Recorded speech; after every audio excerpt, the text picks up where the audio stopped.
لو عجبك الفيديو اشترك في القناة وفعل زر الجرس عشان يوصلك كل جديد. أنا منى، هكمل لكم حكايتي. جسمي كله بيترعش، إحساس مهما أوصفه محدش هيحسه زي ما أنا حسيته.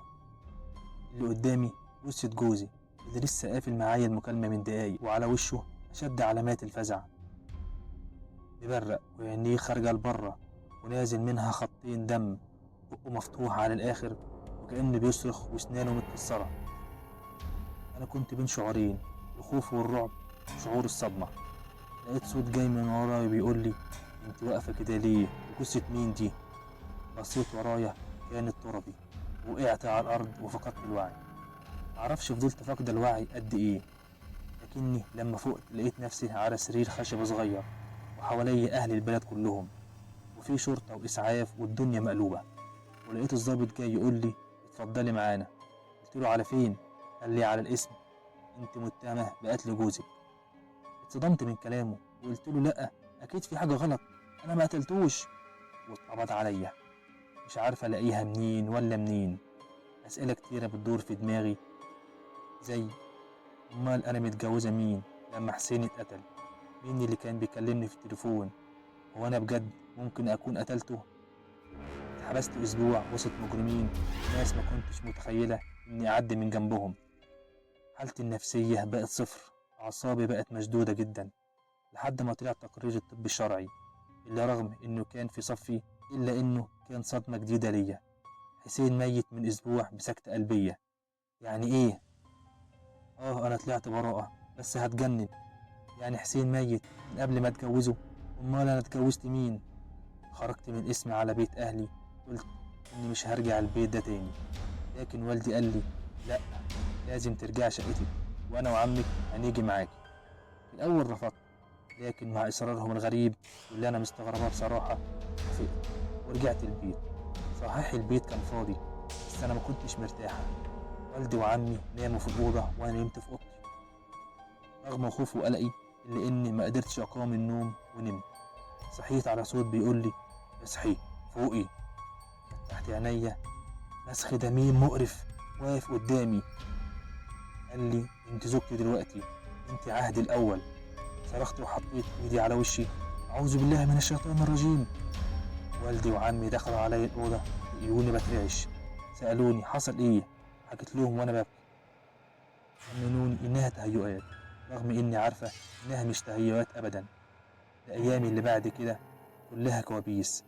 كنت بشوف نفسي متأيدة على كرسي وحواليا مخلوقات غريبة ومرعبة، وأنا بحاول أفك نفسي، لحد ما في يوم الكابوس اتغير، وشفت شخص بس من ظهره واقف قدام الحمام وانعكاسه مشوش، مش قادر أعرفه، وماسك في إيده صورة.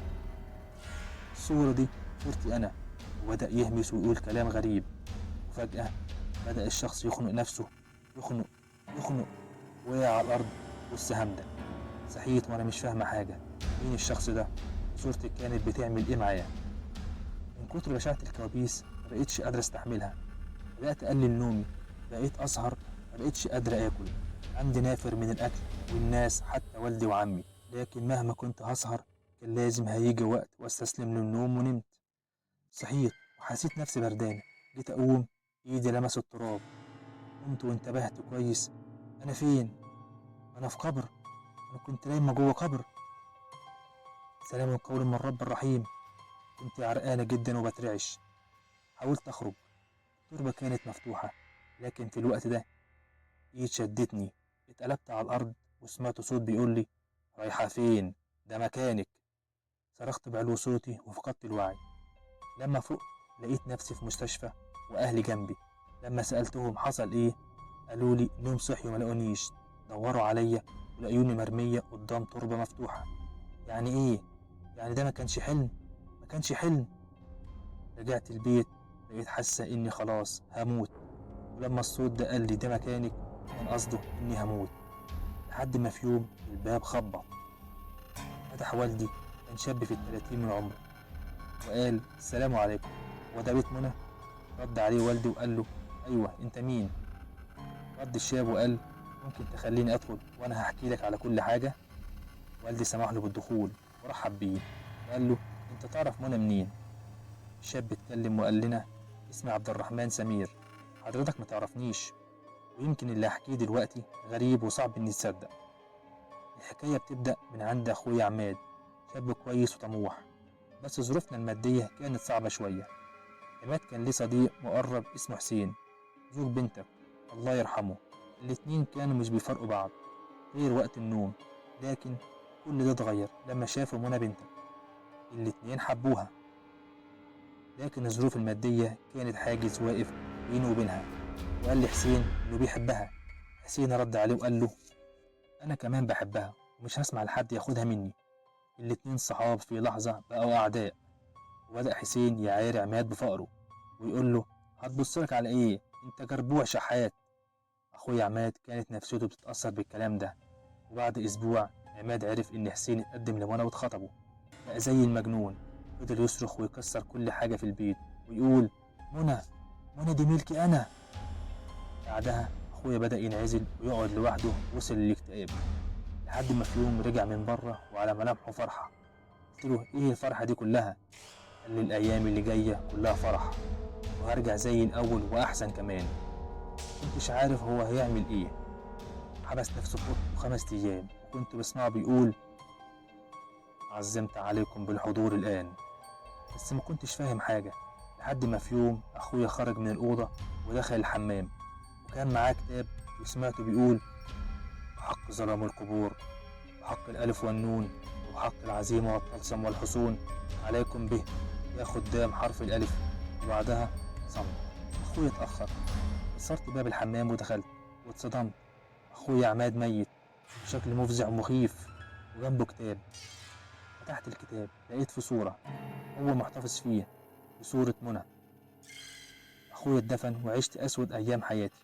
ولما عرفت اللي حصل اتكلمت مع الشيخ وهو جاي دلوقتي، لو تسمح لي عشان يفك السحر ده اللي عمله أخويا بسبب جهله. فعلا مفيش دقيقة الباب خبط، ودخل شخص كبير في السن اسمه الشيخ توفيق. عرفنا بنفسه وقال عماد عمل حاجة يتقال عليها تخاطر، لكن مفيش حاجة اسمها كده، واللي بيعمل كده بيجلب جن، وساعتها بيكون خطير جدا ومؤذي. الشيخ قرب مني وحط ايده على راسي وقال بسم الله أوقيك من كل شيء يؤذيك، بسم الله الأعظم نبدأ. وقرأ علي آيات كتير من القرآن. حسيت إني بغيب عن الوعي. لما فتحت لقيت نفسي من جديد قاعدة على كرسي، لكن المرة دي مفيش قيود. وقفت لقيت المكان اتحاوط بنار، وظهر المسخ أو الجن بشكله البشع، وقال له انت ملكي، مش هيعرف يعمل حاجة. وقرب مني، كنت سامع صوت من بعيد بيقول لي حاولي تركزي وتسمعي القرآن. حاولت أركز وسمعت آية الكرسي بسم الله الرحمن الرحيم، الله لا إله إلا هو الحي القيوم، لا تأخذه سنة ولا نوم، له ما في السماوات وما في الأرض، من ذا الذي يشفع عنده إلا بإذنه، يعلم ما بين أيديهم وما خلفهم، ولا يحيطون بشيء من علمه إلا بما شاء، وسع كرسيه السماوات والأرض، ولا يؤوده حفظهما وهو العلي العظيم. صدق الله العظيم. رجع لورا وصرخ، وسمعت الشيخ بيقول إن الله بقادر على نحل الشر وشياطين الإنس والجن. صرخ وبدأت النار تعلى ومسكت فيه وحرقته. فوق العرق مغطي جسمي، لقيت الشيخ توفيق بيقول لي الحمد لله على السلامة يا بنتي. سألت الشيخ هو إيه اللي حصل؟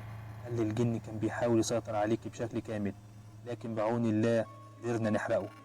انت ضحية حب أعمى بين 2 صحاب، دخل ما بينهم الشيطان ودمر حياتهم. حصن نفسك وصلي واذكر ربنا دايما، لأنه هو الحافظ والمعين. مروا 2 على القصة دي، ودلوقتي أنا متجوزة ومخلفة محمد ومريم، مستقرة لأني قربت من ربنا والتزمت، والحمد لله مفيش حاجة تقدر تأذيني مرة تانية.